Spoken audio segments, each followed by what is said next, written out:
would like, if I may, to take you on a strange journey. Hello, everyone, and welcome to another edition of Real Estate Realities with the Rebel Broker. My name's Robert Whitelaw, and I am the Rebel Broker, licensed real estate broker in the state of California, member of the National Association of Realtors.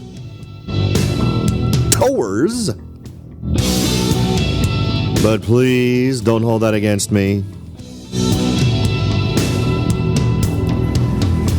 You're at the very tippy top. You're at the peak, folks. It's Wednesday. It's all downhill from here. I hope everything's going well with you this week. As always, the very best way to get in contact with me is at the website, which is therebelbroker.com. Once you're there, you can reach out to me by clicking on Contact the Rebel Broker. Send along any ideas, suggestions, observations, or questions that you might have. I'll be happy to respond.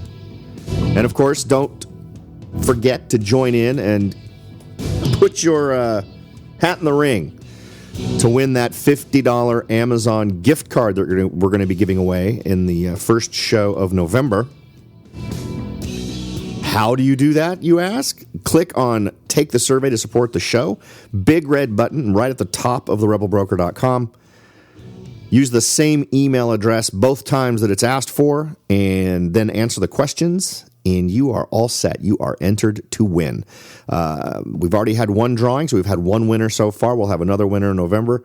Probably have more winners after that on a monthly basis, so you're entered for all of them. You don't have to enter each month to qualify to win. So if you were one of those folks who entered way in the beginning before we ever even started offering a $50 gift card, you're in the mix, baby, every single time. You've got a chance to win every single time. So keep that in mind. You only need to enter once to potentially win multiple different times. So good luck to everyone who has jumped in and added themselves to that list of folks who just might win that $50 gift card. Also, if you'd like to join the Rebel Underground, that is sort of the exclusive behind-the-scenes group that can get all the inside info way ahead of everyone else, get access to exclusive materials. Just text the word Rebel Broker to the number 44222. That is the word Rebel Broker, and text it to the number 44222. And then answer the question that you'll know you reached me. You'll get a reply so you know who you're talking to. And then just provide your email address and you are in. Okay. A couple of different things to cover today. First, I wanted to get a couple of little tidbits. You know how I get it. I'm obsessing about the whole robot thing. As I've mentioned previously, I'm pretty much in the camp that believes that we're headed for an industrial revolution style change in how people work and how people interact with the world around them on a day-to-day basis. And for me, one of the big contributing factors to that is automation and self-driving cars and all of that type of thing. So whenever I see a story that comes across that really demonstrates how this philosophy is penetrating all industries. Remember, we've talked already about farming, mass transportation through things like Ubers or taxis or buses or trains or any of these other things. And mass transportation like cargo vehicles, cargo ships, 18-wheelers. And I already mentioned farming. And, of course, just day-to-day driving. Now what we've got is release information from Virginia that robot pilots may someday fly passenger and cargo planes. Now, this is super interesting. Because it's a government and industry thing coming together. So it's not like this is just folks that will then have to get the government to buy into it. The government seems to be really buying into it pretty heavy. The article starts off with think of it as the airborne cousin to the self-driving car, a robot in the cockpit to help human pilots fly passengers and cargo, and eventually even replace them. The government and industry are collaborating on a program that seeks to replace the second human pilot in two-person flight crews with a robot co-pilot that never tires, gets bored, feels stressed, stressed out or gets distracted. So that's a 50% cut in the number of human beings sitting in your cockpit, assuming there's just a pilot and a co-pilot. I don't even, do they still have engineers in the cockpit anymore? I'm not even sure. Maybe someone in the flying industry can tell me. It may depend on the size of the plane, right? I know that in the planes I tend to take, I'm only seeing 2 pilots up there, but maybe the really huge ones still have an engineer back there, but I'm pretty sure that's not the case for most flights. So that's basically a 50% reduction in the typical aircraft in terms of the folks actually in the cockpit. That's pretty big, right? That changes a whole lot in terms of folks who are in the fly people around business. In other news, I wanted to pass on to everyone. Home builder sentiment has fallen again. It remains near 2016 highs, but it has sort of trended down. And remember, we've talked already about the bit of a disconnect that was going on between what builders were saying and what builders were actually doing. We were noting that permits were down, but we did see that lumber purchases were up the last time around. And of course, when you're building, you're buying more lumber, which increases the cost of that resource. Quote, even with this month's drop, builder confidence stands at its second highest level in 2016, a sign that the housing recovery continues to make solid progress. So I love general statements like that, which I actually don't think you can connect one to the other. What I would rather connect that to is builders building homes in the mainstream center chunk of demand, right? But what we get, particularly in my marketplace, are builders that are clearly hedging their bets by building more luxury homes or at least homes that tend to be in the higher price bracket, basically because they can get a higher margin on those.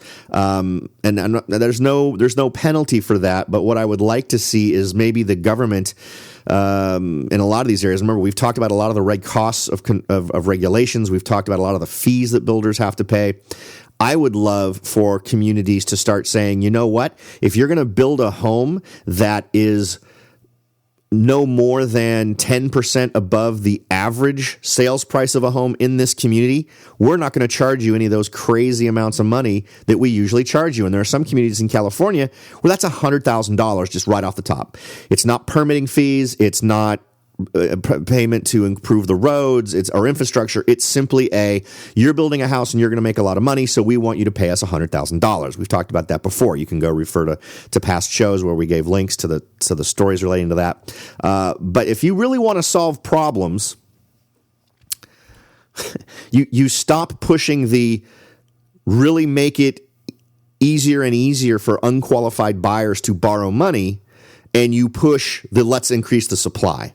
Right now, simply by increasing the number of buyers, even if you're someone who believes that's a good thing, if you're someone who subscribes to the idea that we should make it ridiculously easy for folks to borrow, like we did last time, and how we haven't learned this lesson, I still get folks who really push this idea. All you're doing is creating more buyers, which is going to make things more expensive because we're not seeing any relief in the supply side. Now, for those of you who might be thinking, well, Robert, you were just talking about a few days ago where we had a 75% boost between 2015 and 2016 in terms of the number of housing units being built. Yes, but those are apartments, not single-family residential homes. So we're absolutely pumping things into the apartment rental pipeline, but not so much the single-family residential pipeline. And if the government actually wanted to solve this problem, it's not hard to do. It's a question of being willing to give a break to builders to make it more attractive to build those, and they're just not doing it. And they're tending to lean towards more strong arm tactics, where they say, if you're going to build 50 homes here, well, you must build 10 that are aimed at low income, and then there's a process that has to be fit into it, and certain loan types of things have to be offered. And then when someone buys it, they have to sign on to this idea that they won't sell it within 5 years. All this other kind of baloney that I think just screws things up and makes things more complicated than they need to be. Just jump into this get the heck out of the way model, where you just stop laying down all these financial burdens on the builders and link that with building something that's going to end up selling at a level that will appeal to a more average buyer or perhaps even more distressed buyer, and that'll absolutely make it happen. I'd love to go even further and say get way more out of the way just in general, and you'll tend to solve these problems. But that would be one way to do it if you're someone who also subscribes to the government needs to do quote unquote something about this. So I wanted to point that out. I'm still not entirely sold on this. And when we do go back and look at some of these numbers, we do continue to see that what they're building aren't the single-family residential homes. It tends to be multifamily residences, and which tends to equal apartment complexes. And that spells a bad thing. But here's the thing. Here's something to draw from this. And I've mentioned this before. With all this overbuilding of apartment complexes, what that's going to translate into in some period of time is a ton of condos coming up on the market. You're suddenly going to see these apartment complexes unable to sustain themselves in terms of keeping themselves full of people. If the trends continue, we talked about how employment was sort of flattening out. Now, granted, this is the time of year when companies tend to flatten out their hiring, but the statistics we talked about the other day absolutely kicked into gear earlier than would be normal for just being for a part of the winter season. I actually got a call from a client today who is interested in selling their home because they got laid off. They had relocated here for a job 2 years ago. They bought a home, and now they just want to get the heck out. They've enjoyed some appreciation. They want to take advantage of that and go, which also is interesting because it sort of dovetails nicely in with my observation that we were looking at polls earlier where 34% of people in Silicon Valley, if they had the choice, they would leave. They would get out. And this is someone who clearly falls into that category. So anyway, sort of tying all that stuff together.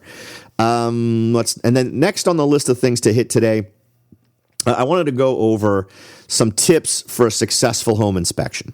Now, the article that I'm pulling up here is clearly aimed squarely at buyers, but I want to make the argument that for sellers, the home inspection is also potentially a very critical piece of the equation. And I also want to make the argument that in many cases, not 100% of the cases, but if you decide not to as a seller, you'd need to have a pretty valid reason, I think. It can absolutely be part of your strategy as a seller to get a home inspection done ahead of time, not because you're doing a favor for the buyer, but because you're doing a favor for yourself.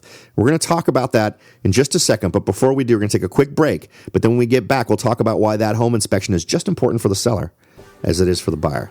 So don't go away. Are you ready to jump in and start your search for your first investment property?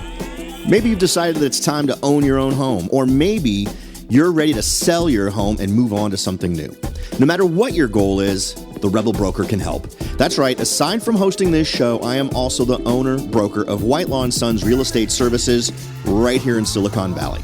With over 25 years experience serving Silicon Valley, Morgan Hill, San Martin, and Gilroy, I or one of my great agents can help you achieve your goals in real estate. So if you're ready to look into taking that next step towards achieving your real estate goals, point your browser at www.soldbyrobert.com. That's www.soldbyrobert.com and get in touch. Let me show you how I will earn your business and your respect. Again, that's www.soldbyrobert.com, or you can call me at 408-852-0525. California Bureau of Real Estate ID 00984-909. Welcome back, everyone. Before we took a break, we were talking about a couple of interesting little tidbits that came across the desk over the last few days. One was the home builder sentiment that fell a couple of points, and we sort of dovetailed that in with a few facts that we've come over the last couple of months relating to buyer confidence and reality on the ground, which doesn't tend to reflect a lot of building of the type that I think is needed. It's been more about creating apartment complexes, things folks are going to rent. So I'd much rather I'd much rather see them building condos than apartments. Frankly, I think that's going to solve more problems. But as I look more into this, remember we talked about how the city of Mountain View here in Silicon Valley was going to go for a 30% increase in the number of residential units, which was ridiculously unheard of. Well, now I'm hearing rumblings that what that's actually going to be is gigantic apartment complexes. So not properties you can purchase yourself. I'm a big fan of folks owning their property. And let's pretend for a second, because obviously that's a self-serving statement, right? As a real estate guy, I thrive on business happening. I thrive on people buying and selling real estate. But if I was not a real estate broker, and it's so easy to say this, honest, believe me, I would still suggest that. Why? Because it locks in as much as possible your housing costs. And I think that there's a relatively short list of things, particularly things that are big ticket items, that in my life, I'd rather know they're going to stay the same. I'd rather not be in a situation where my rent is going up every single freaking year, or my HOA dues are kind of borderline for me. I'm not a fan of HOA dues. Don't like HOAs in general. But if you're a person who doesn't want to deal with a lot of stuff outside of the indoors of your home, an HOA can make huge sense for you. I've seen HOAs where you have a total single-family residential thing going on, and they will mow your lawn. They will make sure your plants are watered. They will make sure all the stuff is done. But in doing that, you aren't allowed to paint your house a certain color. Your mailbox has to be a certain way. You're not allowed to hang certain kinds of curtains in your window or hang posters in your windows. So, it depends on how much control or how much influence you're willing to let sort of the HOA have on your life, because there are some that will actually jump in there. So, you got to pick a range that's going to make sense for you. No idea where I was going with this, frankly, to be honest with you. Right, yes. Locking in your housing costs. That's where I was. And then I got attracted over to the tall weeds, and there I went, and I took you with me. I apologize. So there's that. That's the reason why I'm really much more of a fan of that kind of stuff. But I'll tell you what, I'm kind of heading into a point in my life where if I could get myself like a 3-bedroom condo that's larger. Not something that has that apartment feel, with tall ceilings and it has all the stuff I want. I could actually see myself doing that. So, it depends on where you are in life and what you want to do. But in any event, what we were going to talk about now is home inspections. I know we've talked about home inspections before. What kind of caught my eye was this article from U.S. News and World Report's 5 tips for buyers to have a successful home inspection. And so I thought it'd be worth going over, but I thought it would also be good to just sort of talk about the home inspection in general, but also from a seller's perspective. Let's go ahead and run through it from the buyer's standpoint first. I'll offer some special Rebel Broker sauce as we go to add to what the folks at U.S. News and World Reports thinks are important. And then afterwards, we'll go into total bonus territory, baby. It will look at it from the seller's side, which these folks at U.S. News and World Reports have completely ignored. And then I'll add it so that you might have this in your bag of tricks. All right, so their first point here is to pick the right type. What's interesting is they mention your offer and the different inspections you can choose from. So that's the very first place, I think, to touch base. You normally don't have to choose, quote unquote, anything at that point, at least not here in California. If I'm writing an offer in California, I am filling out that form so that you have X number of days, 17, 14, whatever number we pick.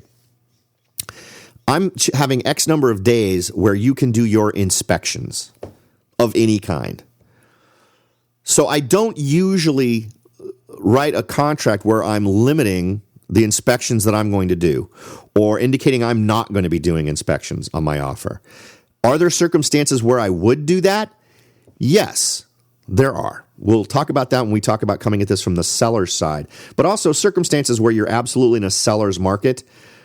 Part of this, but under those circumstances, if you've already seen all the data you need to know the general condition of the property, you may be willing to say there will be no inspection period. In other words, instead of putting 17 days or 14 days, you might put no inspection contingency, right?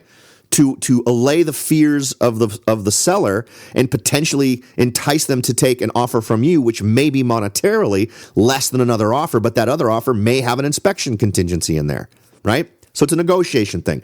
A home inspection is a great tool for you to figure out what's going on. I don't suggest you ever proceed without one, but if you've been provided one already, which, again, we'll talk about this from the seller side in a minute, and you're satisfied with it, there you go. You're all set.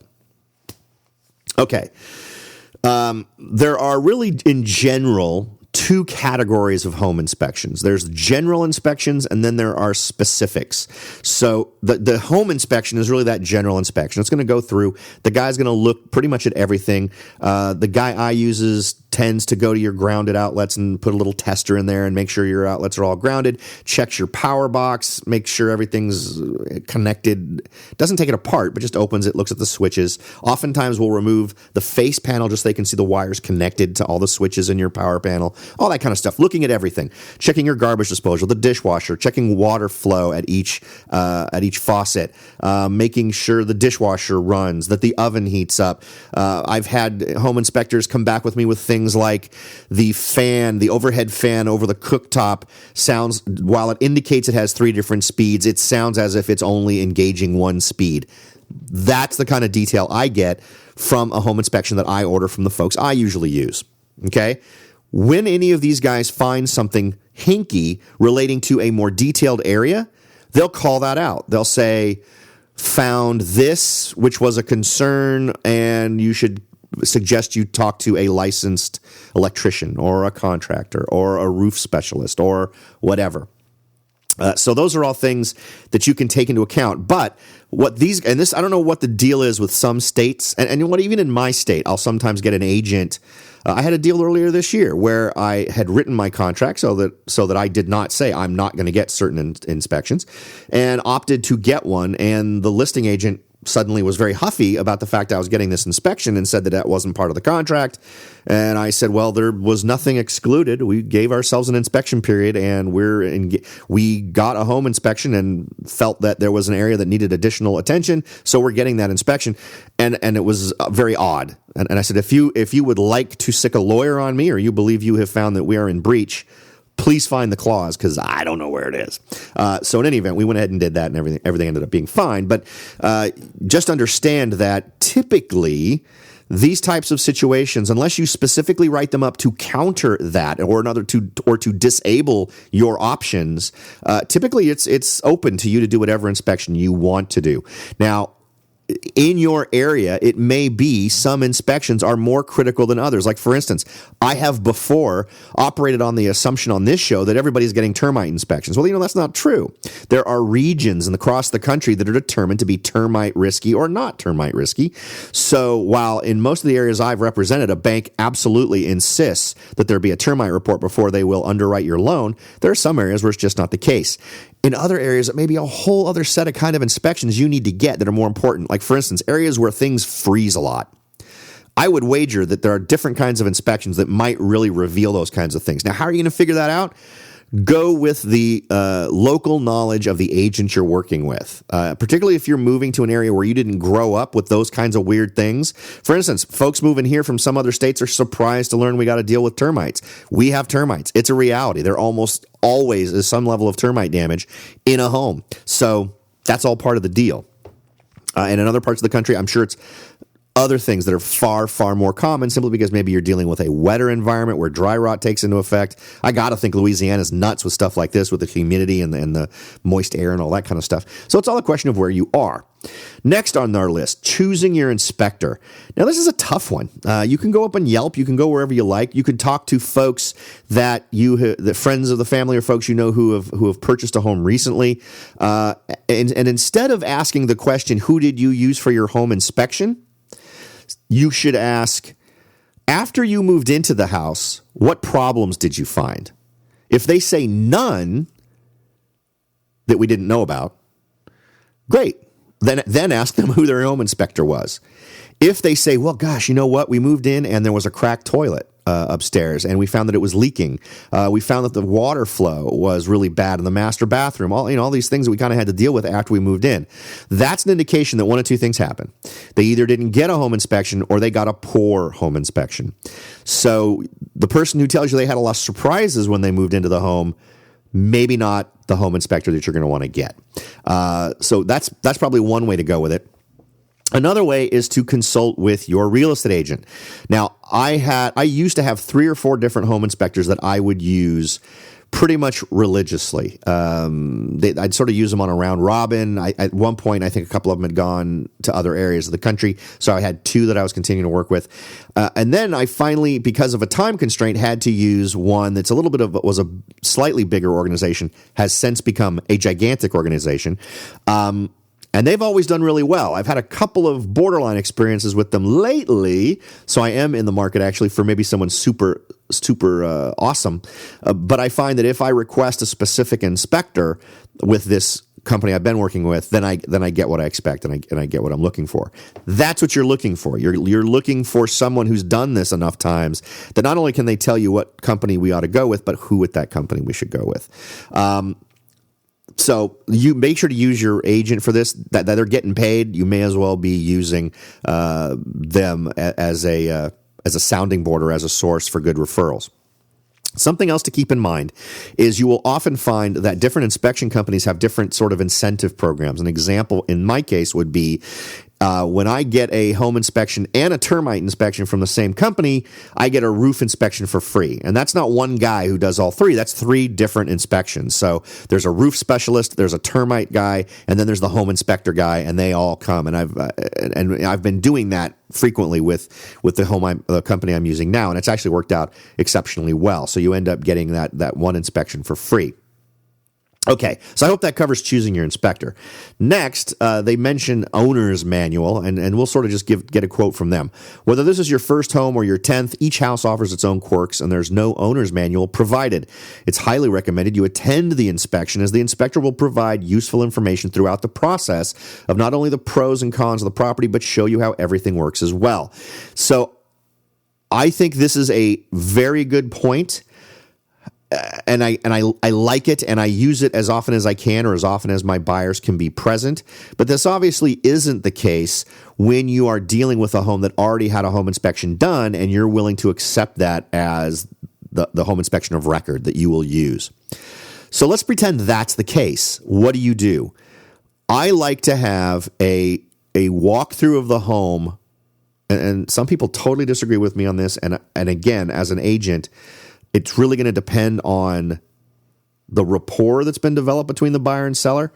But one thing I like to do as a final walkthrough element is have my buyer and seller walk through the home together and let the seller tell the buyer all the various things that relate to the various things in the home. Now, is that the same as going through with the inspector? No. But usually once you've gotten to the point where you've signed off on all contingencies, the level of frankness it gets elevated. And I think at that point, you're really just interested in helping someone know what's going on.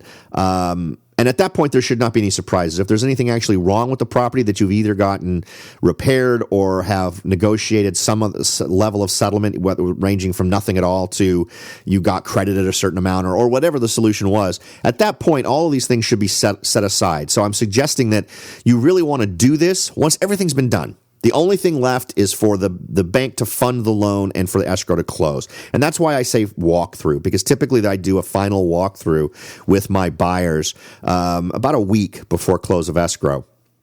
And I like to try and have the sellers there, if it's possible, to just walk through, look at everything, and see if there's any problems. Or just to get more information on how things work, whether it's an alarm system or anything else. Next, using the report. After the inspector has gone through the entire property and provided the report, take time to review it carefully and ask any questions to either your agent or the inspector so you fully understand what you're reading. Absolutely agree with that. And here's one reason why, and this is something I don't get, that I have agents who don't do this. They don't want the buyer to be scared by the inspector. Well, I find the exact opposite occurs. If you can get the inspector there to actually walk you through all the things that they've found, I find that my buyers are far less scared when it's over, unless they've really found something seriously wrong. Because what you'll find is that the phrasing in a lot of these these home inspection reports will say things that seem to imply that the inspector is saying, "Hey, I can't say anything about this because I'm not a specialist in this area." So, wow, it's interpreted in the worst possible light possible by a buyer if they just read the text. It is a completely different experience if the buyer can be right there and hear the inspector say it to them and say things like, This is just something I have to note. It's not a big deal. The shower head is leaking when it's running. It's leaking at where it's attached to the pipe. So literally all they're saying is they need to attach Teflon tape. With just reading the text, that buyer may think they have this horrible leak in the master bathroom that needs to be dealt with. They need to call contractors and all this stuff when it's not. It's 5 minutes with some Teflon tape and $3 at Home Depot. So I think that's one thing that softens it. Keep in mind, according to this, it is important to remember several things during and after your inspection. First, inspectors can't see through walls. While their inspection is certainly thorough, it does not include things they can't see. Also, an inspection assesses the property as it is that day. Things change, and so do the components within the house. So that's also an important thing to keep in mind. So now let's talk about this from the seller side. As far as a seller interest here is, one downside is that exact point. If you get a home inspection done right when you list the home, it locks it in there. And if the market is moving relatively slowly, a buyer may not want to go with your inspection because if they come 30 days later, 40 days later, 50 days later, they may be thinking, I'd rather have a more up-to-date home inspection. So it may be a duplication of effort. However, let me still suggest that's not enough of a reason to not get one yourself. So why? Why would I suggest that you spend the money to get a home inspection? First of all, it's a demonstration of confidence on your part to get one and include it with the listing to the home as a downloadable document. So folks can look at it, see what errors there might be, or on the flip side, you now know exactly what someone is going to report as wrong with your home. And for my money, the only way you can truly accurately decide what you're going to sell that home for is to know what's wrong with it. And if you do find issues, you can then take care of them. You don't have to worry about them potentially delaying an escrow. I mean, if you find these issues during an escrow, those things typically have to get fixed before close of escrow if those are things that are going to, if it's agreed that those things will get repaired. And if they're serious enough, they could be things that could hold up other elements of your transaction. So it's a way for you to get the information you need to know how to correctly price your home. It gives you the information you need to make the updates, changes, or repairs that you need to maximize the amount of money you're going to walk away with. Because the other part of this is if there is a termite report required, for instance, because of the area you're in or the lender or whatever it might be, odds are the things that a termite guy is going to find are going to be found by the home inspection guy. So, but your typical bank isn't going to need to see the home inspection. So you can go in there, fix all the things noticed by the home inspection, which will overlap with the termite inspection. So it all gets repaired. So prior to the termite guy ever even coming, there's a really good chance that you will be remedying what would have come up as potentially Section 1 or except maybe not Section 1. Section 1 is actual active infestation. So that would be something that would have to be dealt with separately anyhow. But the Section 2 potential items would likely all be dealt with. So you end up with a much cleaner termite inspection as a result of following through on the repairs that are suggested by a home inspection. So you've got that going for you. You can already say, hey, all these things have already been dealt with. If you want to go to the next step, you can even do a termite inspection and get a termite clearance.